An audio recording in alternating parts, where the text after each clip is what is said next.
প্রশ্নোত্তর পর্ব থেকে অত্যন্ত গুরুত্বপূর্ণ। রাজনীতিবিদরা আমরা যা করি বক্তৃতা দিয়ে বাইরে চলে যাই। একটা সময়ে তারা রেমিটেন্স বন্ধ করে দিয়ে রেমিটেন্স যোদ্ধা শব্দটা বের হয়েছে এখান থেকে। আমরা দেশে থেকে যেটা জানতাম না, অনেক কিছু আমরা বিদেশিদের টেলিভিশনের মাধ্যমে জানি।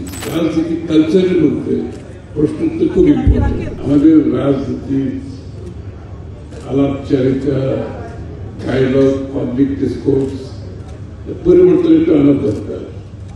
সেই এক গল্পদার রাজনৈতিক বক্তব্য এখন আর কারো ভালো লাগে, কেউ আসলে বক্তব্য শুনতে চায় না।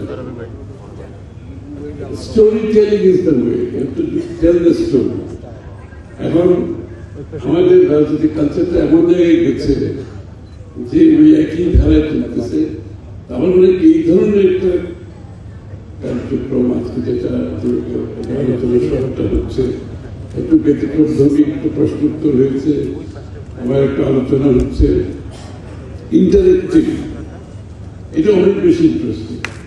আমি কিন্তু নর্মালি আমি বাংলাদেশের প্রত্যেকটি ডিভিশনে গিয়ে ব্যবসায়ীদের একটা সম্মেলন করছি, প্রত্যেক ডিভিশনে। লাস্ট করে আসলাম রাজশাহী থেকে, লাস্ট উইকে। ওই প্রোগ্রামের অর্ধেক হচ্ছে বক্তব্য আর বাকি অর্ধেক হচ্ছে প্রায় 1 ঘন্টার উপরে প্রশ্ন উত্তর। কারণ আমি চাই যে বাংলাদেশ এই যে রাজনীতিবিদদের যদি আপনি জবাবদিহিতার মধ্যে আনতে চান, তাদেরকে যদি স্বচ্ছতার মধ্যে আনতে চান, প্রশ্নোত্তর পর্ব থেকে অত্যন্ত গুরুত্বপূর্ণ। রাজনীতিবিদরা আমরা যা করি বক্তৃতা দিয়ে বাইরে চলে যাই। আসলে জনগণের মনে আমার বক্তব্যের পরে কি প্রশ্ন জেগেছে অথবা কি প্রশ্ন তাদের মনের কথা কোনটা আমি উত্তর দিই না, সেটা আমার আর জানা হয় না। এই বক্তৃতা দিলাম, বাইরে চলে গেলাম। এই জন্য আমাদের এই রাজনৈতিক কালচারের মধ্যে প্রশ্নোত্তর খুব ইম্পর্টেন্ট। আপনারা দেখবেন হোয়াইট হাউসে প্রেসিডেন্ট কিন্তু প্রতিনিয়ত সাংবাদিকের সামনে দাঁড়িয়ে 1-1.5 ঘন্টা প্রশ্ন উত্তর দিতে হয়, 1-1.5 ঘন্টা।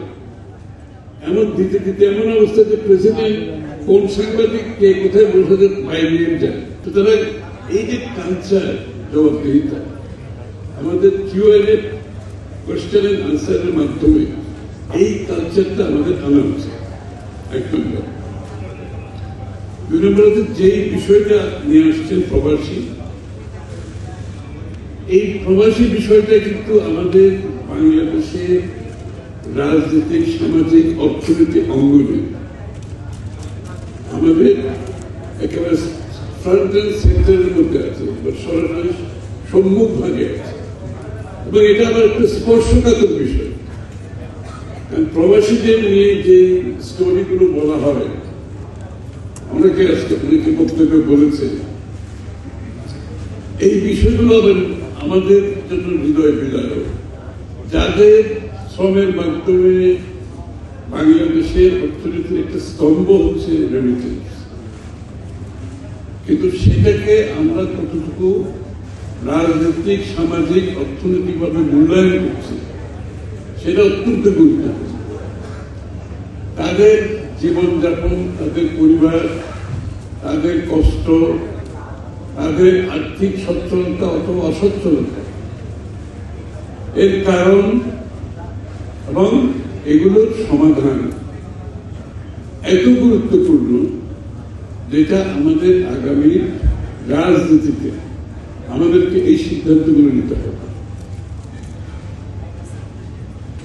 প্রবাসীরা বিদেশে কিভাবে যায় এটা আপনারা বলেছেন, এগুলো আমি রিপিট করতে চাই না।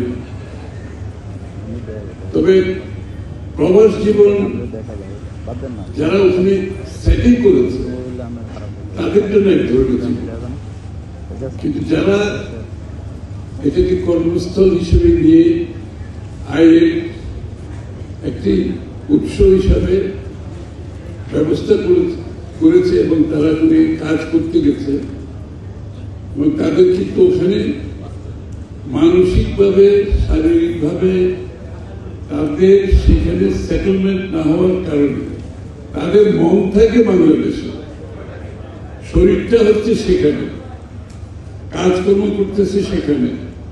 সেই জন্য এই লোকগুলোর কিন্তু জীবন খুবই কঠিন, জীবন খুবই কঠিন। এইবার আমরা শেখ হাসিনাকে আন্দোলনের মাধ্যমে সরাতে গিয়ে এরা যে দেশের সাথে কত বেশি, বাংলাদেশ এবং দেশের মানুষ, দেশের জন্য এরা যে কত বেশি সম্পৃক্ত এবং প্রতিনিয়ত তারা দেশ সম্বন্ধে কি চিন্তা করে, কি ভাবনা করে এবং দেশকে কতটুকু ভালোবাসে, এই শেখ হাসিনাকে সরাতে গিয়ে গত 14-15 বছর যে আন্দোলন আমরা সবাই ছিলাম, এটা পরিষ্কার হয়ে উঠেছে। প্রত্যেকটি প্রবাসী বাংলাদেশিরা কিন্তু এই আন্দোলনের সাথে জড়িত ছিল। কেউ সরাসরি জড়িত ছিল, কেউ ইনডাইরেক্টলি জড়িত ছিল, আর কেউ তো একেবারে সম্মুখ ভাগে আন্দোলনের একেবারে সম্মুখ ভাগে ছিল। এবং টু দ্য এক্সটেন্ট আপনারা জানেন, একটা সময়ে তারা রেমিটেন্স বন্ধ করে দিয়ে, রেমিটেন্স যোদ্ধা শব্দটা বের হয়েছে এখান থেকে, তারা রেমিটেন্স একটা সময় বন্ধ করে দিয়েছে, দেশের টাকা পাঠানো বন্ধ করে দিয়েছে তাদের দেশপ্রেমিক মানুষগুলো। এবং যেই হারে বাংলাদেশিদের সম্পৃক্ততা এই আন্দোলনে আমরা দেখেছি, তখনই আমরা বুঝতে পেরেছি এই লোকগুলো নারীর টাইম আসলে কোথায়।